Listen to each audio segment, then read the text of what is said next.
Welcome to DaAi Headlines. I'm Wendy Chen. Thank you for joining us. Coming up in today's headlines, a new Jinsi Hall will be built close to the Taipei Tzu Hospital in Xindian, and we join volunteers and medical staff at their beam rising ceremony. Beginning today, we start a new series on Taiwan's Xueshan Tunnel and how the design of the tunnel may have overlooked certain safety measures. And we meet with grader Cheng Honghua, who donates to his coin bank every day and also promotes the ideal of eating 80% full to his classmates. We start today's program in Taiwan's new Taipei City. The main beam of Xindian's new Jinsi Hall was installed on Monday, May 21st. The building will be over 36,300 square meters in area and sits 8 stories above ground with 2 floors underground. Adjacent to the Taipei Tzu Hospital, it will serve as a training ground for the cultivation of more bodhisattvas, while also complementing the hospital's functions. 一起来祝福这首新店净思堂在未来能够成为人间道场。 Representatives from the Tzu Foundation and the construction company of Xindian's Jinsi Hall host a ceremony to commemorate this installation of the building's main beam. Soon, a new bodhisattva training ground will be complete.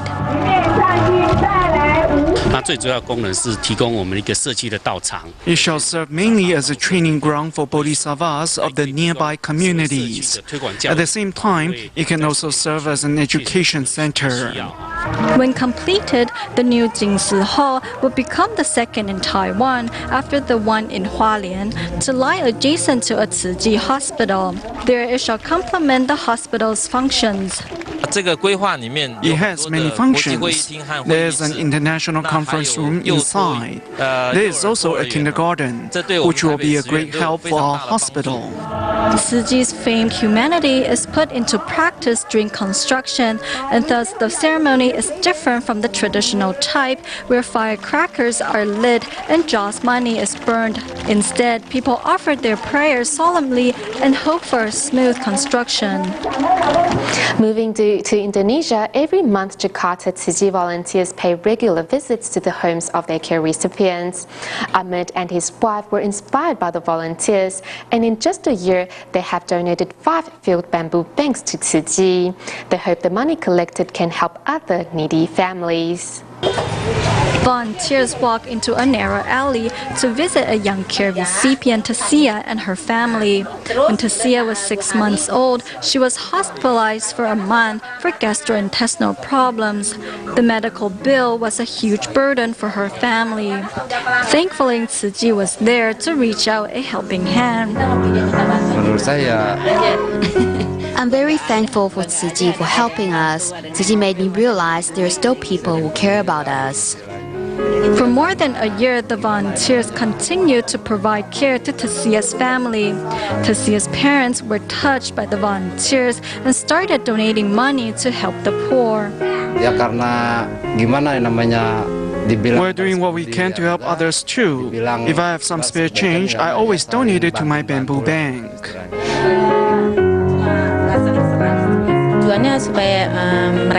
They live in poverty, however, they're eager to help the poor. We're here again to care for them and reassure them that the money they donated to Tzu will continue to help those in need. Every month, Tzu volunteers in Jakarta pay a visit to the homes of their care recipients to see how they are doing. In the process, many young volunteers are inspired to cherish their blessings. I'm very grateful for everything I have.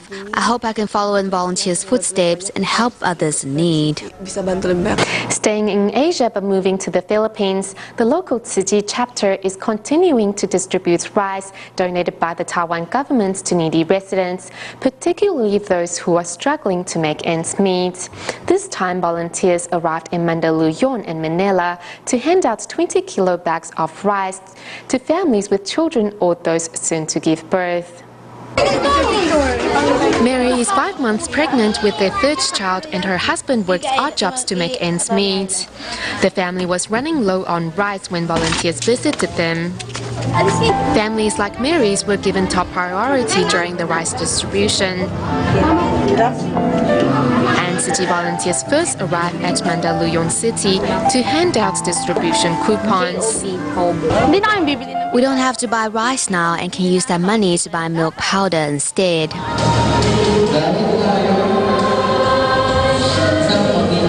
On the day of the distribution, the mayor and government officials are all on site to show their support. Seeing a congressman donating to a coin bank, many residents also donate what spare change they have to plant a seed of goodness for their children. I witnessed how Tzu Chi Foundation made the difference because apart from the relief goods, they also encourage everyone to do good deeds. Meanwhile, in Manila, volunteers also held a rice distribution near the Jinsi Hall. The 20-kilo bag of rice means a great deal for Keith, who is about to give birth in 2 months' time.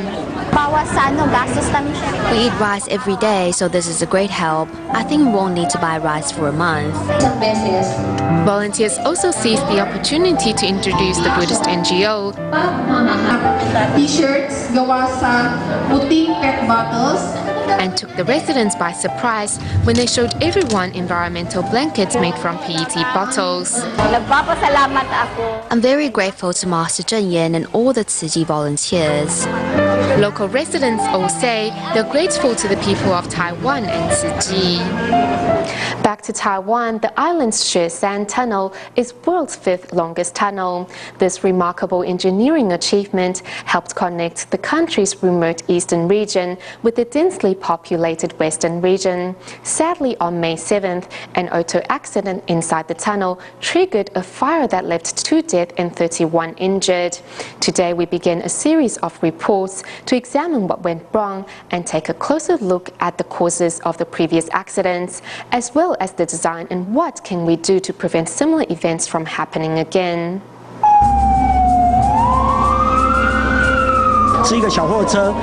A small truck was rear-ended by a bus.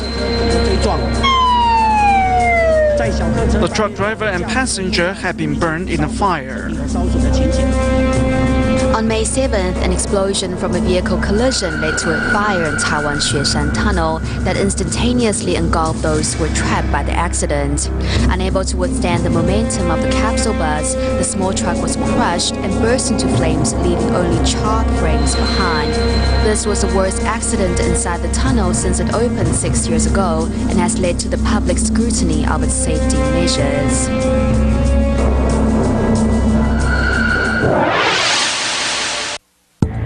On that fateful day, a green van heading south had a flat tire around the 26-kilometer marker.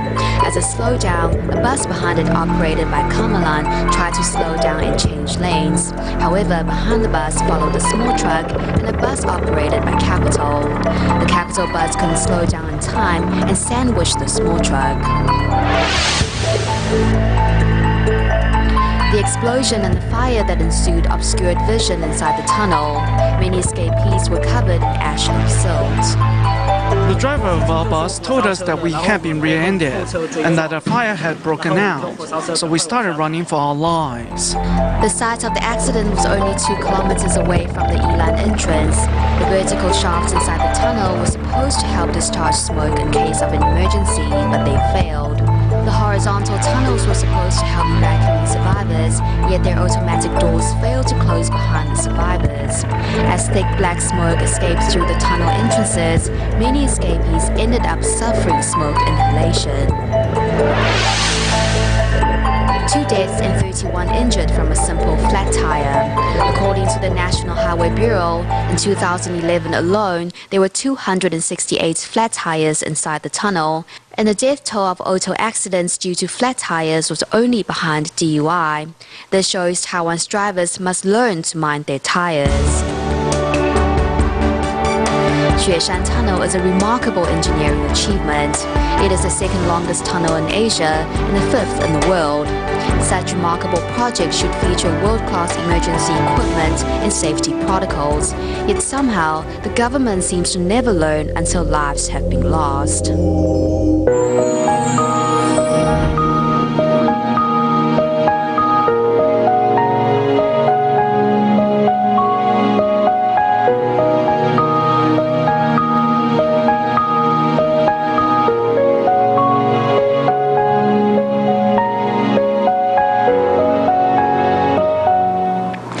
Continuing on the Power of Love reports, Tsuji volunteers in Japan come from a variety of backgrounds. Some are local volunteers, some came to Japan from Taiwan after marrying a local, while others are family members of Taiwanese officials stationed in Japan. In our next report, we visit 4 women who either work at or are the wives of those that work at the Taipei Economic and Cultural Office in Japan. Despite their privileged background, these 4 women have thrown themselves into the work of spreading the love of Tsuji and are helping bring even more bodhisattvas into its fold. Here's more.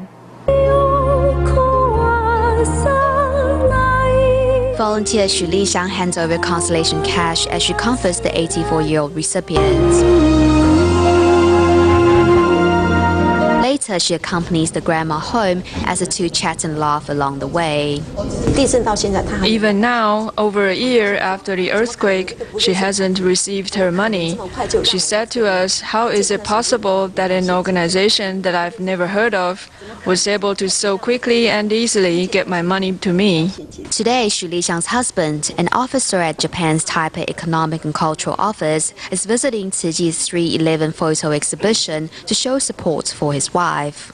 The important thing is to do the right thing and give others space to grow and help them remove hindrances and obstacles. Xu Lixiang followed her husband to Japan after his posting there.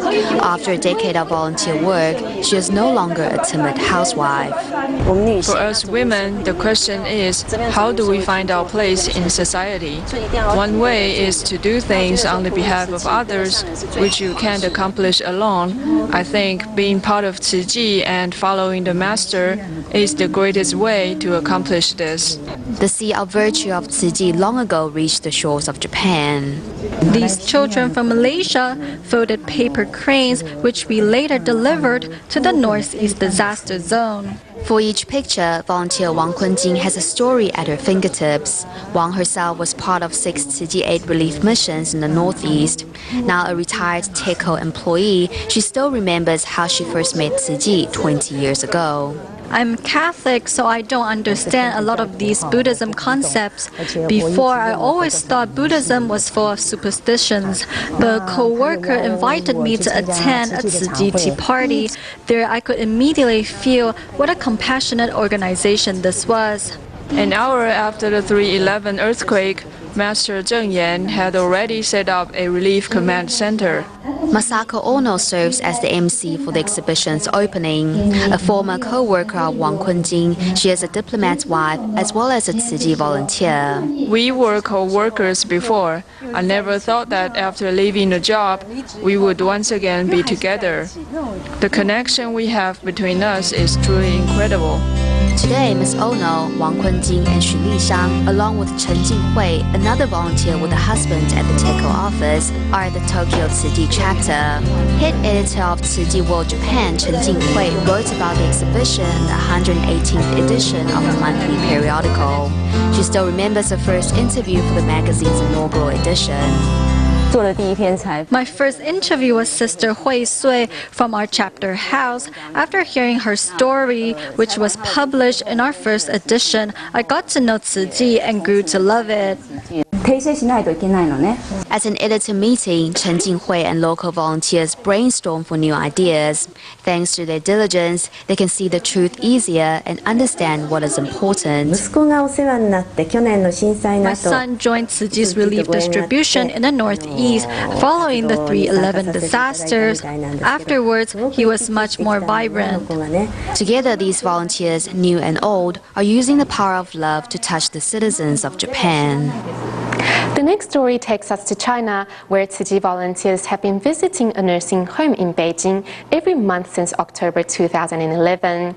The director of the nursing home recently proposed to clear a space for volunteers to use as a recycling point. Volunteers of all ages joined the efforts to transform the place into a colorful station.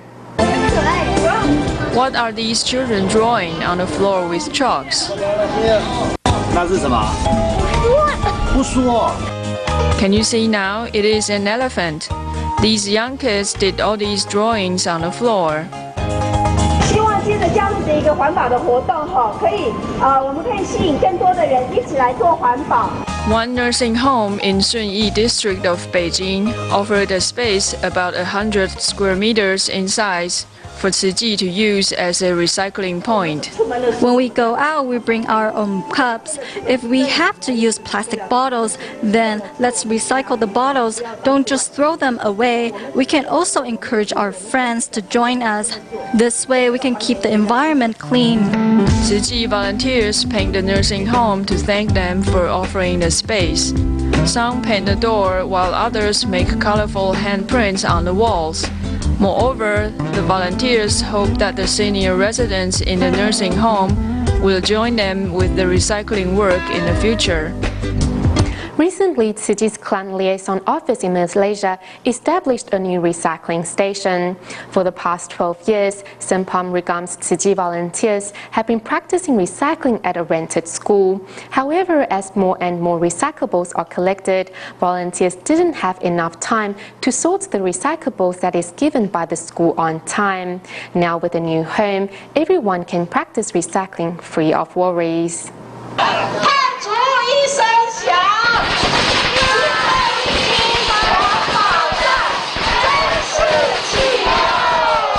To mark the occasion in an environmentally friendly way and warm up the crowd, volunteers play the sound of firecrackers through the speakers. Through an upbeat song, volunteers sing out their commitment to practice recycling. Over the past 10 years, every 2 months, the amount of recyclable collected went from 2 to 8 trucks. However, without an environmental station, volunteers can only store recyclables at local schools. We've been practicing recycling at local schools for so many years. Sometimes we face difficulties. With this new environmental station, it's easier for us to practice recycling. Before, I didn't know where to put recyclables, but now I know, and I will donate it to Tzu Chi. The volunteers and local residents promise to keep up the good work. Meanwhile, many are also attracted to the friendly and fun atmosphere in the recycling station. When I'm bored, I can come to the environmental station. We're like a big happy family. I can finally put my heart into something. Thanks to the volunteers, local residents understand the importance of environmental protection. Now with the establishment of the new recycling station, more and more people vow to spread the good work far and wide.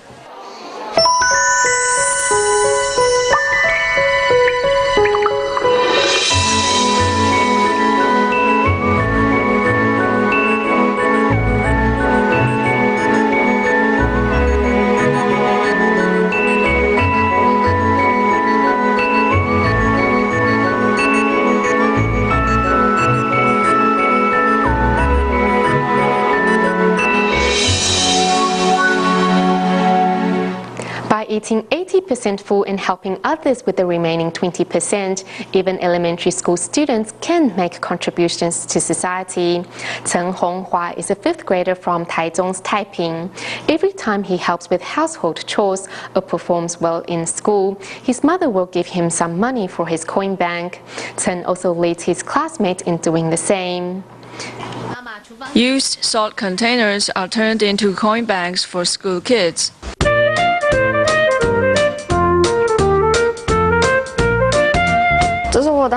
This is my coin bank. I will save a lot of money, and when it's full, I will use the money to help others. When he helps with household chores or helps his classmates and teachers, I will give him some money. After the coin bank is made, Honghua starts washing dishes.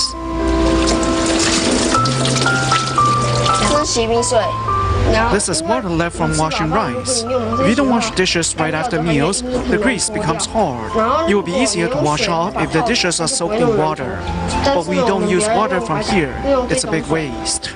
The young student not only learns how to save water while earning his allowance, he also shares the household work with his mother. My mother volunteers at Tzu Chi every day and comes home late. If I don't help her with the clothes, she will be very tired after she gets home. In addition to helping with household chores and protecting the earth by saving energy, Honghua also promotes 慈济 ideas at school. 你用简单的一个小罐子，是也很环保。 A teacher explains the 80% full concept to students. These students have already started saving money in their coin banks. I will tell my grandma to cook less food. When I help with household chores, my mother will give me $1 and I will save it in my bank.